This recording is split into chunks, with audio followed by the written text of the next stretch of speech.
Are you ready to make the most of your oil and gas mineral rights? Welcome to the Mineral Rights Podcast. Get the knowledge and resources you need to manage your minerals and royalties. Here is your host, Matt Sands.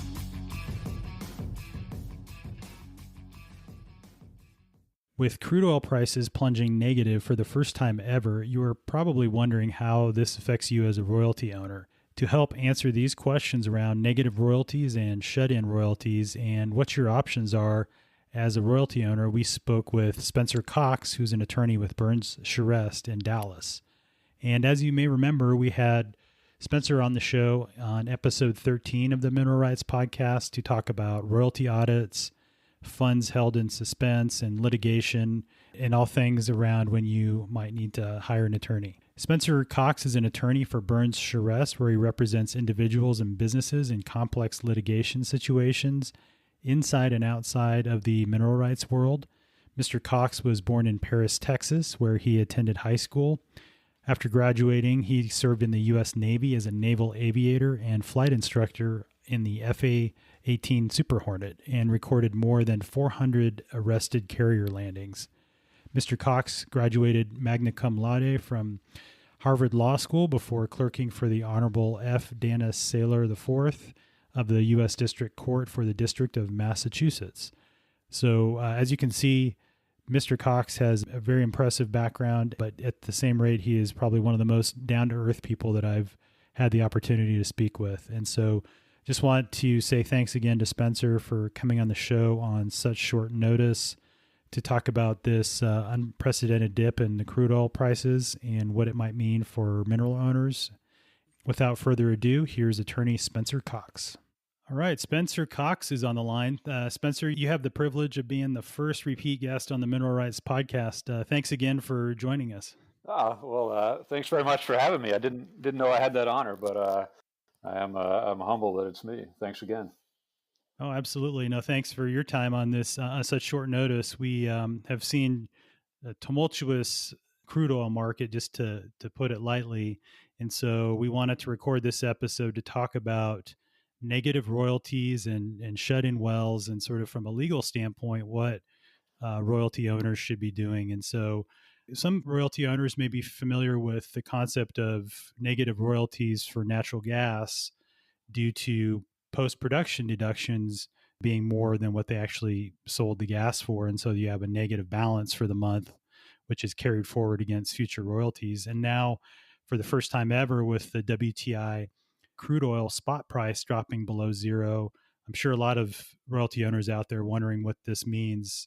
So, just maybe thinking back to the terms of most oil and gas leases, I was looking at a couple that I have, and the wording says something like sales proceeds actually received by lessee or its affiliate as a result of the first sale of affected production to an unaffiliated party. Can operators actually charge mineral owners if they have to sell natural gas or crude oil at a loss? Well, like everything, what the operator can or can't do is going to depend not just on the particular circumstances in the lease, but also on who you ask. The language that you quoted me without, the caveat is that I don't want to offer a specific legal opinion on on that lease without seeing it. But in general, I would say that if it is a negative royalty for the entire check stub, in other words, your entire month's production is shown as a negative royalty, then I would be very skeptical of that and that was proper. If it is the case where maybe you have a negative royalty on gas, but a positive royalty on oil, or vice versa, then it becomes a little trickier because it may be that your lease or the law of your state allows the operator to continue producing both so long as the overall well or lease is profitable. And like always, a lot of this is going to depend on your lease. Some leases have language that indicates that the royalty payments for oil and gas, say, are separate. And some leases have language that would sort of dictate that they're paid, together, sort of an all-in-one type deal, even though they're, obviously always shown separately on check stubs. So you really got to dig into that lease language and see how it's broken out and if it's broken out and what the calculations say. Okay, so it depends on the state and depends on the lease. And I know practically speaking, I mean, to your point earlier, seeing a full month of negative royalties would be very suspicious, since we only saw crude dip negative for, a day, probably 2 days, if you can include today, out of the entire month of April. So the average for the month is still going to be much higher than what the, closing at negative $37.63 a barrel. I think just looking at so far this month in April, at least for the stuff that was published, for half the month, let's say, the average is around $17.34. So the expectation then would be you should see positive royalties for crude oil, but then check your lease. Is that kind of the gist? I would think so. That's a pretty good general statement. I mean, if you're talking about proceeds actually received, you also keep in mind that many operators, they may sell some production at spot prices, which are negative right now, but most of them will also likely be selling a lot, if not the bulk of their production, under gas sales contracts that either call for fixed price or are based on prices other than just what the daily spot might happen to be. And if that's the case, then your actual proceeds, in this case, might be a lot better for you than what the spot price might indicate. I think that makes a lot of sense. And since it depends on the terms of the lease, Spencer, is there a certain language that you're aware of or that you commonly see that helps to protect mineral owners from those negative losses? Or is it just one of those things that comes with the territory? I have never, I've seen a lot of leases, and I've never personally seen one that directly addresses negative royalties. It's just especially for oil, well, in oil, we know it's firmly unprecedented. But even in gas, it's so rare for the actual, an actual index price or market price for the mineral to be negative that you don't see that language in leases. Things that can help you avoid being in a negative royalty situation, for instance, I know that y'all talked previously on the podcast about affiliate sales and basing prices on non-affiliate sales. If you can, that would be one thing, because then you can feel pretty comfortable that you're getting an actual market price or arm's length negotiated price as the starting point for your royalty. Another part of that is that if you have a lease now, there's not much that you can do to change it. But if you're negotiating a lease, or if you think a lease is going to be renegotiated, it's very common to define royalty prices. You can say, for instance, the royalty shall be based on 25% of the market value. Market value shall be defined as ... And if you're concerned about negative prices, I don't see that it would be too terribly difficult to, with an attorney or an extremely experienced landman, to draft up some kind of language that would, define market value for your lease as never being, less than zero, for instance. So that's one thing I would maybe throw out as an idea, but I can't say that I've ever seen it done to this point. Sure. I think that makes a lot of sense. And, I don't think anyone anticipates taking losses, or at least that's the hope. Yeah, I would hope so. Certainly with royalties, your first impression is that, well, I don't have to pay the operating expenses, so it should be cost free. And then, especially if you negotiate a lease that doesn't allow for those post production deductions. So, yeah, this is certainly unprecedented. Spencer, I wanted to follow up. You mentioned the allowability of negative royalties varies to a certain extent from state to state. Is there recent case law covering this issue, and maybe just a quick summary of sort of where the courts stand with respect to negative royalties, and maybe a few milestone cases? Okay, well, unfortunately, there are none, at least none that we've been able to discover. And we did a search on this exact topic just a few months ago for a presentation that we did to the Texas State Bar. So when I say that it varies state to state, what I mean is that the ability for an operator to, using air quotes, pay you a negative royalty really falls under the general law of how strong protections are for lessors in your state. Most states have some variation on what in Texas we call the reasonably prudent operator rule, which in layman's terms really means as your operator being responsible. Are they making responsible decisions in marketing and selling your gas or oil? And are they making responsible decisions in drilling on your lease? So that's one. The other thing is, as I'm sure you're aware, is sort of the rule about production and paying quantities, which means that if your lease is not producing and paying quantities after the end of the primary term, then it's likely going to terminate. Now, that obviously brings negative royalties into play, because if the lease is producing minerals that are, have a negative value, then that's clearly not producing and paying quantities in the sense that any, person on the street would think. But depending on your state, the analysis can be a little bit trickier. I know in Texas, for example, it's fairly tough, or at least more difficult than other states, in that operators can and do lose money on wells for a month, 2 months, even several months in a row. But the real question is whether continued operations are prudent given expectations and all the circumstances of that particular lease or well. So when I say that it varies, what I really mean is that I think you would need to know the jurisdiction you're in, how strong or weak their lessor protections are, and then see where your particular situation falls into that rubric. Is there a difference, Spencer, in what's allowable for crude oil versus natural gas? Not that I'm aware of. I would say there are small variations in the case law, but I would say that those are not fundamental differences in theory, just more in the way things can be applied to just the different industry realities of how oil and gas are marketed and the differences there. So that was the long answer. The short answer is no, not that I know of. Sure. Speaking of, if you're in the process of negotiating a lease, that's one action, I guess, that a mineral owner could take to protect their interest. Is there anything else that a royalty owner could do in the absence of, of negotiating a new lease or renegotiating a lease to include language to protect them? I mean, is there any other recourse that they have to prevent being charged negative royalties for the sale of natural gas or crude, or at least to minimize the impact on that?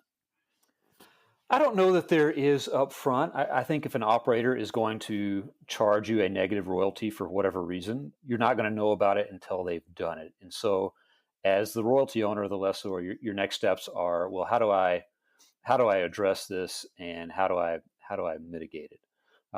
What you can do in advance to be ready for that day, should it come, is to just be proactive about understanding what you're getting paid and why you're getting paid what you are. In a lot of respects, the royalty owner is kind of at the mercy of the operator once the lease is signed. But that doesn't mean that you don't have any recourse if things go wrong, or if there are just mistakes made. I mean, one of the very simple things you can do is just, if you think there's a problem, you can pick up the phone and call your operator's royalty relations department, and they may give you an explanation that makes sense, and everybody is happy. Or it could be that there's just a simple mistake, or it could be something else. But it never hurts to pick up that phone and start asking questions if something seems off or not normal to you. Yeah, I think that makes a lot of sense. And we often talk about that. Really, the first stop should be talking to those folks. And 9 times out of 10, they want to be helpful, and they want to try to get it resolved for everybody. And, $1 million question of this episode. So I just got a check showing a negative royalty or payment. What should I do now? Well, I think it breaks down to a series of things. And the first thing you need to do is investigate your check stub and understand exactly what it is that you're looking at. So we've been talking, and I think most folks are thinking about a negative royalty that's based on a negative market price. But a lot of times you'll see a negative royalty because there's been some readjustment. Maybe it's been that you've just been getting overpaid on a larger interest than what you actually own. Or it could be that you're negative for gas, for instance, say, which is something that we've seen in the Permian, but you're positive for oil, and you're very much net positive on the whole. So step one is to understand exactly what it is that your check stub is showing you.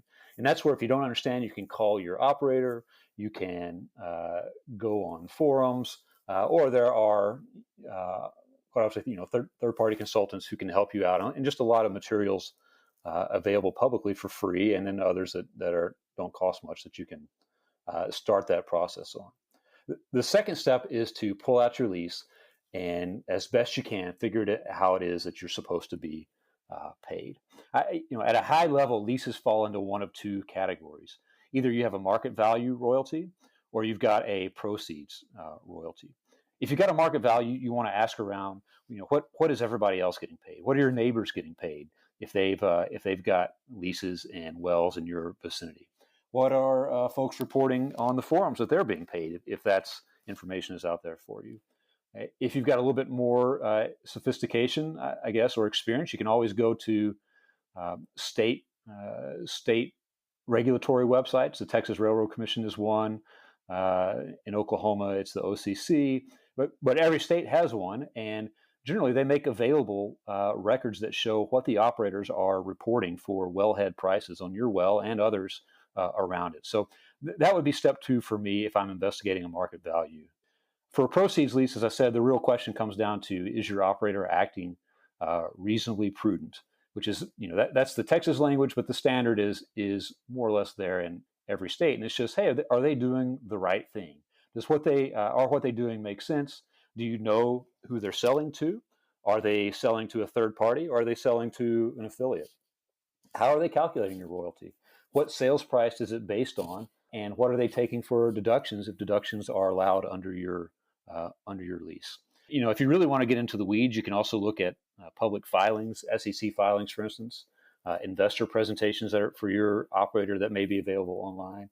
And they'll tell you, hey, is my operator hedging? Are they selling at spot? Are they doing a combination? Do they have long-term sales contracts? Just you may get some insight into their business after the minerals leave your land that will educate you a little bit on how all of that filters down into the royalty that you're receiving.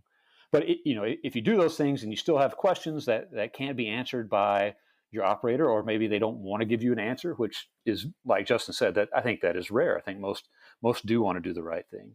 But if you feel like something's amiss, then it may be, and that's the point at where you may consider taking all the information you've collected and going to a consultant or an attorney that you trust, someone that can help you professionally, look at this. And it may be that there's a problem, or it may be that they may be able to explain it to you in a way that makes sense and can at least give you some comfort that even if you're not getting the payment you would like, you know that your rights under the contract are at least still being respected. So quite a long list of things, but pretty much with any royalty issue that you have, it starts with, what does my check stub say?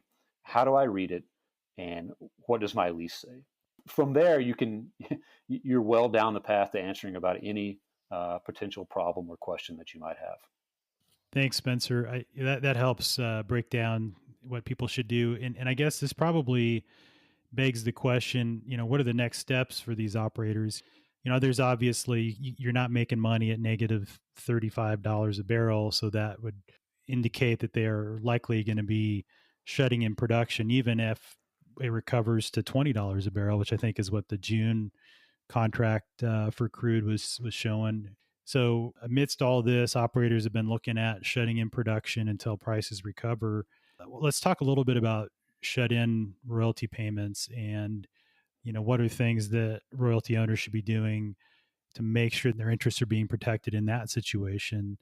So what should you do if your lease doesn't provide for shut-in payments and the operator shuts in production? What's the recourse that you have?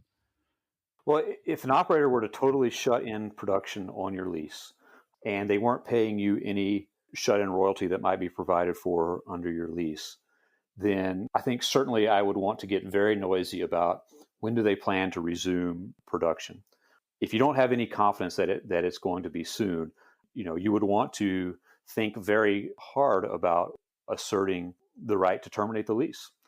Because if that operator is not going to be producing on your land, then you don't want them to hold the lease. You want somebody to have it who is going to drill diligently, produce diligently, and hopefully produce your minerals in a way that makes a good, reasonable profit and revenue for everyone. And if you've got an operator that you don't think is willing to do that or hasn't done that, then yeah, I would consider whether you might be better off with your lease terminating and then looking to release with a different operator.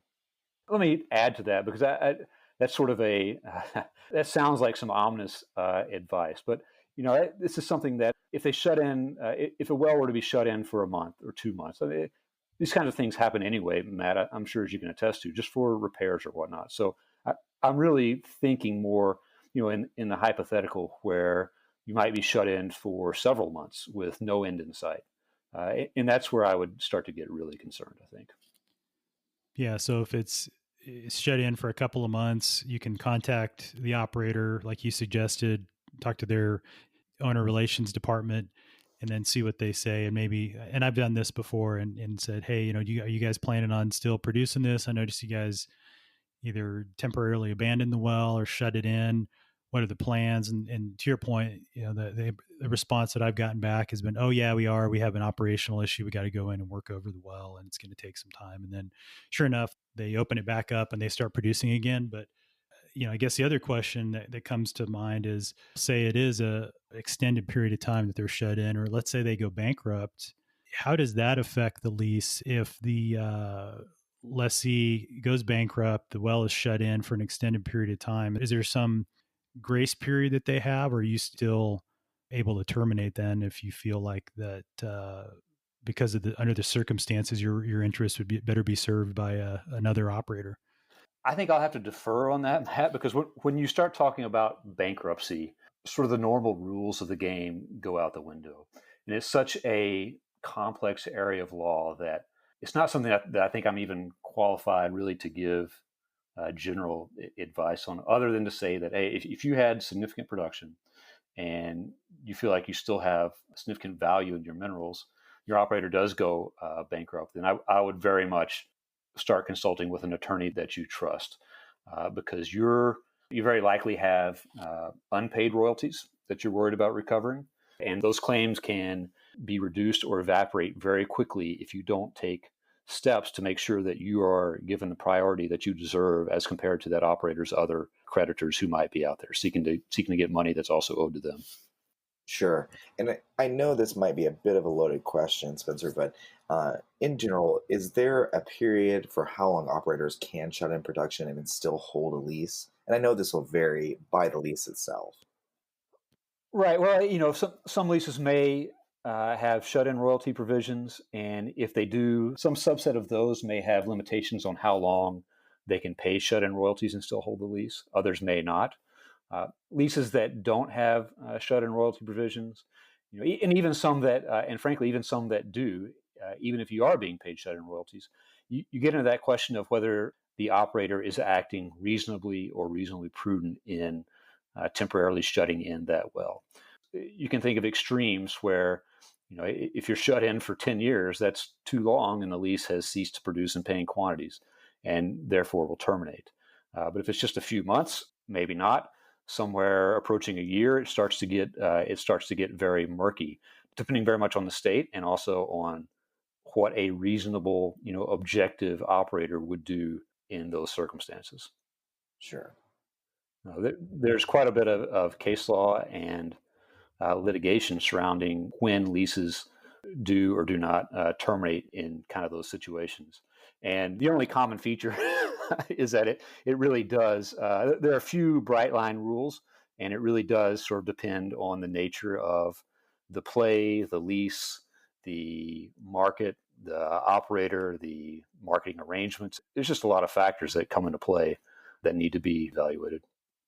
Sure. As with anything oil and gas, it's never a super easy answer. Always a lot of details. Right. And real quick, maybe, Matt, if I can ask a question for you, since we've been talking about shut-in, that might be helpful for your listeners to briefly describe what goes into shutting in a well, because I don't think it's as easy as just turning the valve on your water supply at your house or something like that. Right. No, that's a great point. And it definitely varies by formation and by play. Some wells that maybe it is something as simple as just closing the valve on the wellhead. And the other aspect that to think about is actually choking back the well. So that's something we haven't really talked about, but that just means restricting the flow. So you're actually reducing the amount that well is producing, but it's still actually producing oil or gas. And that's another option that some operators may be doing in a situation where maybe shutting in the well completely might damage the formation or prevent them from recovering some of that oil or gas that otherwise would have been recovered had the well continued to operate. And so to your point, it gets into a lot of technical details. Sometimes it is as simple as closing a well. A lot of times it's not. And a lot of it depends on the timing. And we've talked about this before, but if you have just completed a new well and you're flowing it back and you're producing back a lot of the water and sand that was injected downhole when they hydraulically fractured the well, that would be a really bad time to shut in the well. And so they're going to want to clean out that well and produce all that residual water and chemicals and sand before, get the well online, so to speak. And so it just really depends on the individual situation. But yeah, to your point, it's not always as simple as just shutting a valve. And so that's a lot of why maybe some operators are still producing in these super low price environments. It's just because it is the prudent thing to do. They don't want to damage the formation. They don't want to decrease the productivity of that well, and so they're having to sell barrels at a loss. Right. Like everything else, it's all very complex with lots of factors that go into the analysis of any particular lease or well that someone might be looking at. That's absolutely right. So, well, thanks for your time today, Spencer. And I just want to ask, is there anything else you'd like to mention that we missed on the topic of negative royalties or shut-in royalties? No, I don't think so. As a parting point, I think we've been sort of discussing a scenario where you might be negative royalties or shut in, temporarily, while this market upheaval passes, hopefully. But if you do ever get into a situation where, all the wells in your lease are permanently shut in and you're not receiving, any shut-in royalties that might allow the operator to hold the lease, then certainly if you're past that primary term, you would be terminated in your lease. And that would free you back up to go seek other alternatives. Other than that, I really appreciate the chance to be on. You guys asked some great questions and a lot of things for folks to be thinking about in the months, a couple months here ahead as we go through all this time.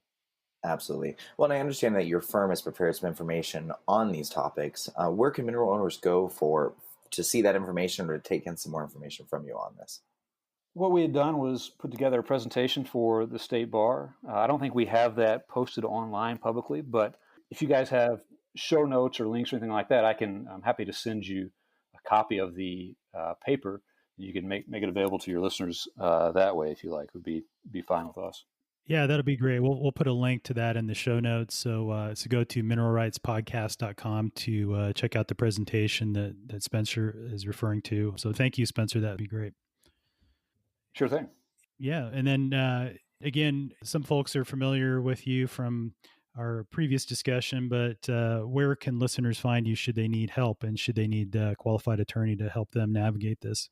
Sure. So our law firm's name is called Burns Charest LLP. We're on the web at Burns, that's BURNSCHAREST.com.